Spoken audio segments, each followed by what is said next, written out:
आज से तकरीबन 1 साल पहले जब मुझे कोरोना हुआ था तो तब मैंने 2 वीडियोज़ बनाई थी। एक वीडियो थी कि क्या कोरोना दोबारा हो सकता है और दूसरा कोरोना की अलामात के बारे में थी। लेकिन मैंने देखा है कि 1 साल के बाद जब मुझे लास्ट जनवरी 2021 में कोरोना हुआ था, तब से लेके अब तक बहुत सारी कोरोना के अंदर तब्दीलियाँ आ चुकी हैं। ना सिर्फ कोरोना की अलामात के अंदर, बल्कि कोरोना रीइन्फेक्शन के बारे में भी मैं आपको थोड़ा अपडेट करना चाहता हूँ। जनवरी 2021 में जब मुझे कोरोना हुआ तो तब की अलामात और अब जब मुझे जनवरी 2022 के अंदर दोबारा से कोरोना हुआ तो तब की अलामात में भी बहुत ज़्यादा फ़र्क है और कोरोना की जो पहली स्ट्रेन है, उससे इस स्ट्रेन के अंदर भी बहुत ज़्यादा फ़र्क है। पहले मुझे ना तो ज़ुकाम हुआ था, ना ही गले में कोई दर्द, ना ही छींकों वगैरह की अलामत आई थी। लेकिन इस न्यू वेरिएंट के अंदर हमने देखा है कि ज़्यादातर जितने भी लोग हैं जिनको कोरोना हो रहा है, उनके अंदर सबसे पहली अलामत जो आती है वो गले में दर्द से स्टार्ट होती है। पहले गले में मुझे दर्द स्टार्ट हुई, थोड़ी सी इचिंग थी, फिर अगले दिन वो दर्द ज़्यादा हो गई। अच्छा, फिर वो दर्द ख़त्म हो गई बिल्कुल, लेकिन मुझे फ्लू स्टार्ट हो गया यानी ज़ुकाम, जो कि पहले कोरोना में बहुत ही कम लोगों में मैंने देखा था कि अगर होता भी था तो हल्का-फुल्का ज़ुकाम होता था। लेकिन मुझे 2 दिन बहुत शदीद किस्म का ज़ुकाम रहा। उसके बाद थर्ड डे पे मुझे स्नीज़िंग यानी छींकें आना शुरू हो गई। पहली जो वेरिएंट था उसमें कहा जाता था कि अगर किसी को छींकें बहुत ज़्यादा आ रही हैं तो इसका मतलब है कि आप रूल आउट कर दें कि इस मरीज़ को कोरोना नहीं है, बल्कि कॉमन कोल्ड या आम फ्लू है।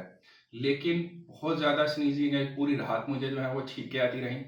बॉडी एक्स पहले की निस्बत बहुत माइल्ड थी। पहली दफ़ा जो मेन प्रीडोमिनेंट फीचर था कोरोना का वो ये था कि मुझे बहुत ज़्यादा सीवियर माइल्जियाज यानी बॉडी एक्स हुई थी। उसके अलावा कोई ख़ास जो अलामत थी वो मुझ में नहीं थी। लेकिन इस दफ़ा जो बॉडी एक्स थी वो बहुत ही माइल्ड किस्म की थी। पहले दिन या दूसरे दिन और इवन तीसरे दिन हल्की-फुल्की बॉडी एक्स जिसमें आप सारे अपने काम कर सकते हैं और ऐसा कुछ नहीं था। अच्छा, एक दिन में एक अलामत आती थी, वो ख़त्म हो जाती तो फिर दूसरी।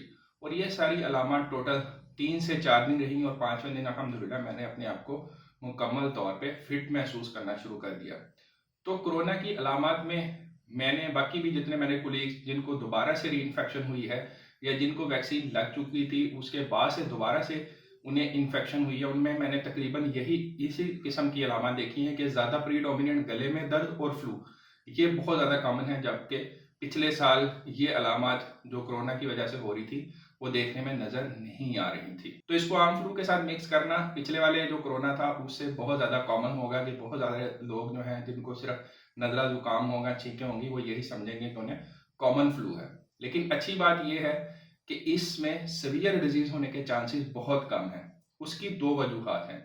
एक तो प्रीडोमिनेंटली ये अपर रेस्पिरेटरी ट्रैक का वेरिएंट है, यानी ये सिर्फ नाक और गले में ही ज़्यादा मुतासर करता है, ये फेफड़ों की तरफ नहीं जाता। जबकि पहले वेरिएंट्स थे, उनमें हमने देखा था कि वो फेफड़ों के ऊपर अक्सर अटैक कर देते थे। स्पेशली जो डेल्टा वेरिएंट था वो इस लिहाज से बहुत लीथल था। एक तो वो बहुत ज़्यादा कंटेजियस था, दूसरा फेफड़ों पे बहुत ज़्यादा असरअंदाज हो रहा था, यानी कोविड नमूनिया बहुत सारे लोगों में हो रहा था। लेकिन अल्हम्दुलिल्लाह जब तक वो वेरिएंट आया था तब तक बहुत सारे लोग जो वो इम्यूनाइज यानी वैक्सीनेट हो चुके थे। इस वजह से उसने उस तरह की खुदा न खास्ता तबाही नहीं की जिस तरह की अगर स्टार्ट में होता ये वेरिएंट तब कर सकता था। दूसरी बात कि ये जो नया वेरिएंट आया है, मैंने 4 वैक्सीन लगवाई हैं, यानी मुझे 2 साइनोफार्म पाकिस्तान में लगी थी, 2 कुवैत में आने के बाद फाइजर की वैक्सीन भी लगी थी। इसके अलावा मुझे पिछले साल कोरोना हो भी चुका है, फिर भी मैं दोबारा से कोरोना का शिकार हुआ। मेरा टेस्ट भी पॉजिटिव आया, ये नहीं कि मुझे सिर्फ अलामत आई, मैंने कोविड पीसीआर करवाया वो भी पॉजिटिव आया। तो अब जो हालात हैं पिछले साल से बिल्कुल मुख्तलिफ है। पिछले साल बहुत ही कम चांसेस थे कि किसी को दोबारा से कोरोना की रीइन्फेक्शन हो सके, क्योंकि तब इस किस्म का कोई वेरिएंट सामने नहीं आया था जो नेचुरल इम्यूनिटी को भी एवेड कर सके और वैक्सीन की इम्यूनिटी को भी एवेड कर सके। लेकिन ओमिक्रॉन में हमने देखा है, मैंने बहुत सारे अपने कोलीग्स को देखा है जिनकी वैक्सीनेशन भी हुई हुई थी, जिनको पहले से कोरोना हो भी चुका था, उनके अंदर दोबारा से कोरोना के ना सिर्फ सिम्टम्स आए बल्कि उनका कोविड पीसीआर पॉजिटिव आया। लेकिन अल्हम्दुलिल्लाह सब के सब बड़े आराम से 3-4 दिनों के अंदर अंदर मुकम्मल रिकवर हो गए।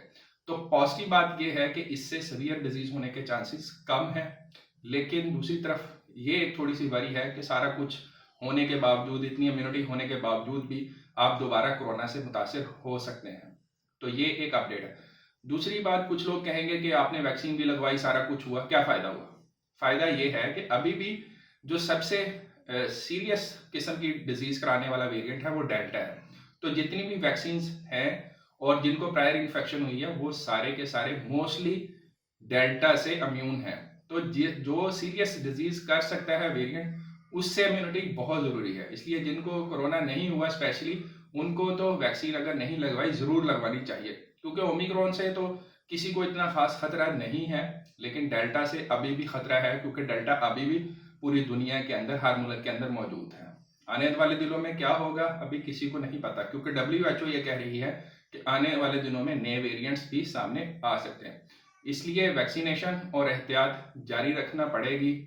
बाकी अल्लाह आपको, आपके घर वालों को और तमाम अहल वाल को अपने हिफ्ज़-ओ-मान में रखे। अल्लाह हाफिज़।